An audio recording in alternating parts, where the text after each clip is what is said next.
Bueno, pues bienvenido, querido Emanuel. Qué gusto tenerte con nosotros aquí hoy. Por favor, preséntate un poquito para que la gente del Javier te conozca y sepamos quién eres. Bueno, muchísimas gracias, Felipe. Gran amigo, estudiamos juntos en la teología en Colombia. Soy el padre Manuel Sicre, jesuita. Soy argentino. Actualmente estoy trabajando como pastoralista en el Colegio del Salvador, en la ciudad de Buenos Aires.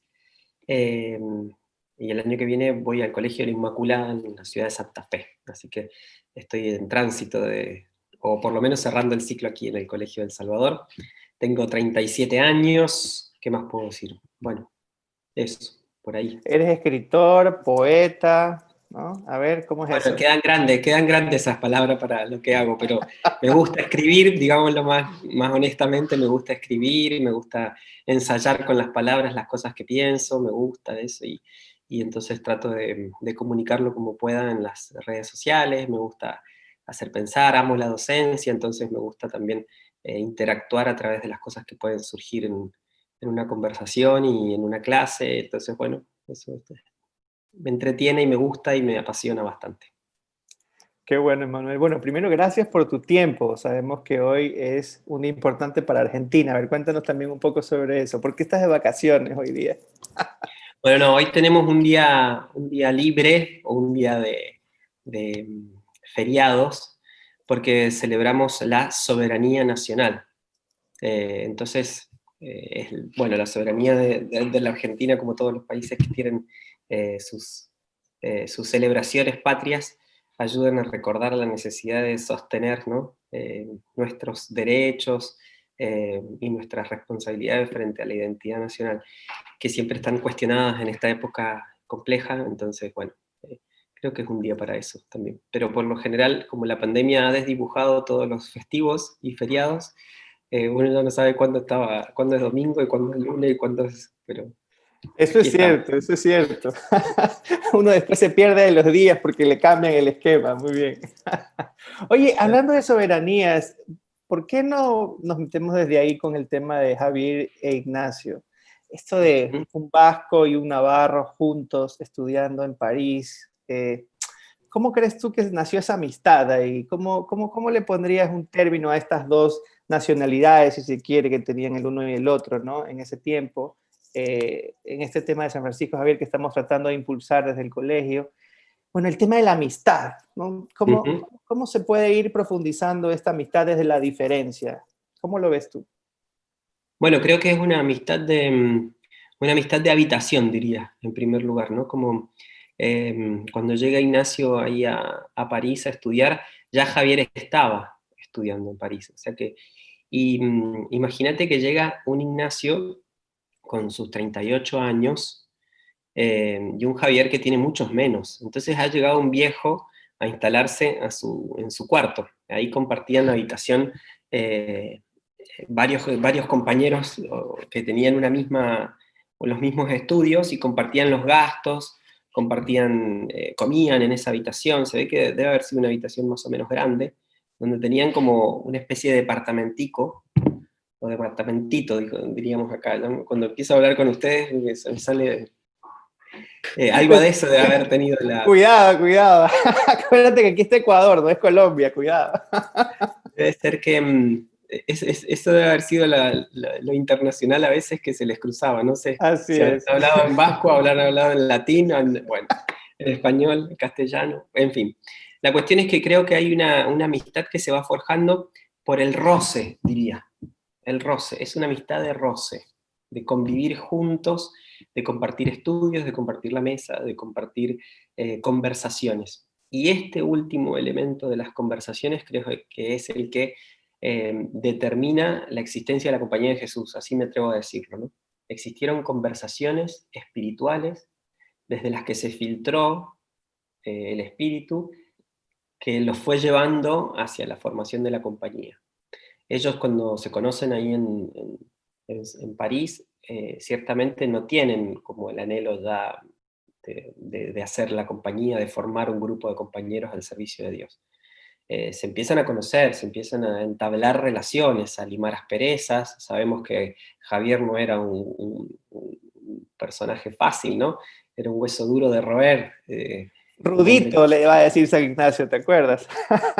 sí, sí, sí, un personaje difícil. Entonces, Ignacio, por su sabiduría de un poquito más grande en edad y de experiencias, ya Ignacio había caminado toda Europa, había hecho los ejercicios, había sufrido procesos inquisitoriales por su modo de rezar, había ido a Jerusalén, o sea que era un Ignacio bastante experimentado, ¿no? Y Javier más como un niño bien, que va a estudiar y hacer carrera a la universidad para así acumular prestigio y probablemente en el futuro llevar adelante algún cargo que le viniera bien con su origen, ¿no? Entonces, sí, Ignacio como que siento yo que lo va como modelando a través de las conversaciones, ¿no? Y de ciertas, hay una pregunta que siempre le trae Ignacio a Javier, que es, ¿de qué te sirve ganar el mundo si pierdes tu alma? Que, ¿no?, viene del Evangelio. Y esa pregunta como cada dos por tres se la tira, ¿no? Y es curioso que una personalidad como Javier, que siendo como ciertamente belicoso y enterado, ¿no? No se haya como resistido a una pregunta así, sino que siempre como que parecía que quedaba haciéndole mella en la conciencia si yo iba a hacer algo tan grande como dar la vida, ¿no? Y pasa un buen rato hasta que se anima a hacer los ejercicios, hasta que Ignacio se convierte en alguien importante para él, porque Ignacio amaba la pobreza, vivía de lo que mendigaba en los veranos para poder estudiar después en París, para pagar su curso. Era viejo, como que estaba entregado, ¿no?, a la voluntad de Dios de alguna manera, y eso no sé si era tan atractivo para el primer Javier, ¿no? Entonces creo que hay una relación, por eso la amistad que vos traes, que me parece muy interesante que lo digamos así, cómo es que esa amistad se forja. Creo que lo va seduciendo Ignacio a Javier a través de la humildad, como de su propia sombra, ¿no? Como si dijéramos aquello que Javier no tenía, Ignacio sí, y lo iba como de alguna manera atrayendo, y era la forma en la que Dios le estaba hablando, en definitiva, a Javier, ¿no? Para que pusiera su corazón en alguna dirección que fuera la que llenara sus deseos. Un Oye, yo hombre no sé si con... tú sabes que yo le escuché, creo que a Javier Osuna, Ujú, decir que Javier Osuna pues, fue un jesuita muy importante para nosotros. Él fue el espiritual del teologado mientras estábamos ahí. Y él, me parece que a él le escuché que en algún momento Ignacio le ponía plata en la bolsa a San Francisco Javier porque la familia de él le había dejado de enviar dinero y que de alguna manera pensó que Ignacio se le estaba robando la plata y después se dio cuenta de lo que había hecho. Entonces, a mí me parece que ahí también hay una cosa de la amistad importante, ¿no? O sea, tal vez eso a veces no lo vemos con claridad, eso de dar la vida también significa poner de lo que uno tiene, ¿no? Un poco lo que va diciendo San Ignacio en los ejercicios de la contemplación para alcanzar amor, ¿no? Y tal vez eso de ahí debió haberlo conmovido a Francisco Javier. ¿Tú cómo crees que eso se dio? O sea, ¿cómo se te ocurre? Tú que tienes, a ti que te gusta mucho como ver este tipo de cosas, ¿cómo yo me crees tú? imagino que debe haber sido como eh, Ignacio en su discreción. eh, yo creo que la astucia del vasco este llevó a saber que ese tipo de acciones, si bien lo puede haber hecho con cierta gratuidad, no era como ingenuo en lo que podía significar para Javier una acción como esa, ¿no? Eh, sí, yo creo que ahí hay una parte de ese plan de encontrar la intimidad de Javier, de encontrar como qué es lo que verdaderamente le importa a Javier. Y fíjate que en un acto como ese lo que le desvía la atención de aquello que se ve, que es lo que siempre busca Javier, que se vea, ¿no? Entonces, sí, me imagino que hay una relación que se va gestando en el conocimiento mutuo, ¿no? El conocimiento mutuo de lo que el otro valora, que no es agradar al otro para llevarnos bien, o para nada, o respetar las libertades individuales, hasta acá llego yo, hasta acá llegas vos. Fíjate que le mete la mano a la bolsa, ¿no? De alguna manera eso no está bien visto por ningún lado, pero creo que hay un conocimiento mutuo que te hace percibir qué vive el otro, qué le importa al otro, qué le interesa. Y en el corazón de Ignacio, que está siempre tratando de salvar a las almas, que es como su gran obsesión, ¿no? Como tratar de hacer llegar a Dios a las personas y a estos compañeros con los que vive, porque esta relación de mutuo conocimiento no es solo con Javier, sino con todos los que van entrando en el radio de esta amistad que tienen en la habitación esta, ¿no? Jayo, Bobadilla, Rodríguez, Almerón, no sé, ¿no? De todos estos personajes que van apareciendo en este mundo del estudio con edades muy diversas, ¿no? El más chico creo era Salmerón Habla. con 19 años, Bobadilla, creo, Bobadilla o y... Bobadilla con 19 años, y después el que sigue tiene 34. Entonces hay como varias diversidades que creo que eso de la amistad termina como de nivelar y de conectar entre ellos, ¿no? Eso me parece como bien, bien interesante, ¿no? Entonces aquí podría decirse esto de que San Ignacio hablaba de Javier, ¿no? Que era el más rudo de aquellos que le ha tocado como compañero. ¿En qué tenía que ver eso de la rudeza? ¿Qué crees tú que era lo rudo de Javier? Yo creo que era como su vanidad, ¿no? Como su ego era lo duro,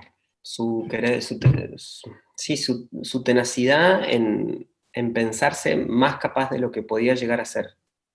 Eh, Creo que ahí estaba que al final convertido es lo que lo lleva a ser quien es, ¿no? El apóstol de las Indias, un tipo que tiene un cuero muy duro para resistir todos los avatares de atravesar el mundo, de anunciar el evangelio, de las misiones, de morir a las puertas de China, de ser un tipo realmente curtido, ¿no? Un tipo que su fortaleza se mostró, pero cuando se mostró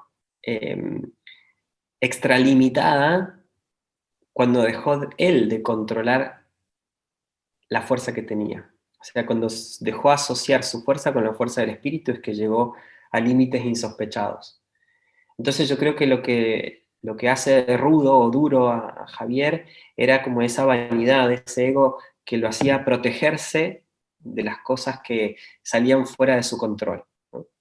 Entonces Ignacio de alguna manera lo que hace es como ir rascando esa pared y dejar que se encuentren el verdadero Javier con el espíritu, ¿no? Entonces a través de los ejercicios, de estas conversaciones, a través de la convivencia y de ese roce y de conocimiento mutuo, hace que se vaya corroyendo el ego inflado de Javier para que después se oriente toda esa fuerza que venía con él, con su ADN, digamos, se oriente hacia la misión. Y eso creo que es astucia de Ignacio, ¿no? Astucia de alguien que lo percibió, que se dio cuenta y que de alguna manera encontró en él la posibilidad de expandir mucho más el deseo primigenio, que es el de ayudar a las almas, ¿no? El de servir al reino. Excelente, Manuel. Oye, solamente para terminar esta pequeña conversación, ¿qué le dirías tú a un joven de hoy, ¿no? Del siglo XXI, desde esta figura de San Francisco Javier, o de Javier, porque todavía, digamos, en esta primera etapa era Javier, ¿qué le pudieras decir a un joven de hoy, ¿no? A un joven de hoy pues, que tiene otras búsquedas probablemente, pero que si tú te das cuenta, en el fondo casi son las mismas, pero a veces uno como que no se da cuenta. ¿Qué le pudieras decir a un joven de hoy desde Javier, qué le dirías a un joven de hoy? Yo le diría que deje al mundo entrar en su corazón. O sea, como que en nuestro corazón cabe el mundo entero. ¿Y a qué me refiero con esto? Las ambiciones, los deseos desmedidos propios de la etapa de juventud, el deseo de comerse todo, ¿no? Como de abrir el mundo completamente, de conocerlo, de traspasar los límites, de ir más allá de uno mismo, creo que eso es fundamental para que Dios nos dé la fuerza de ir hasta donde no nos imaginamos que podríamos ir, ¿no? Entonces, déjate ilusionar con la posibilidad, soñá con la posibilidad de comerte el mundo, de que el mundo te entre en el corazón, eso diría, ¿no?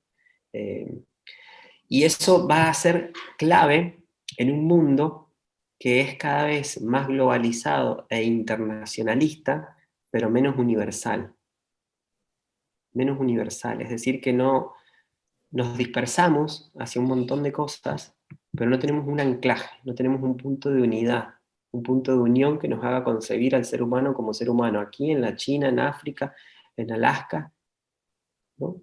Entonces pensamos que la diversidad cultural nos expande, pero nunca nos une.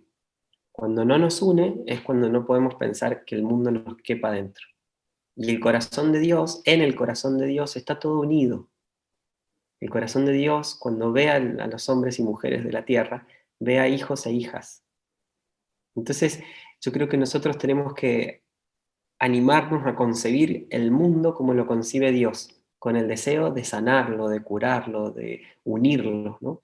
Justamente ahora estamos en procesos sociales de muchísima polarización, división, crispación, la gente, los grupos, las minorías se enojan con las otras minorías, nos vamos como enemistando todos con todos, pensando que cada uno tiene una porción del mundo que cuidar para sí, y el mundo es todo uno.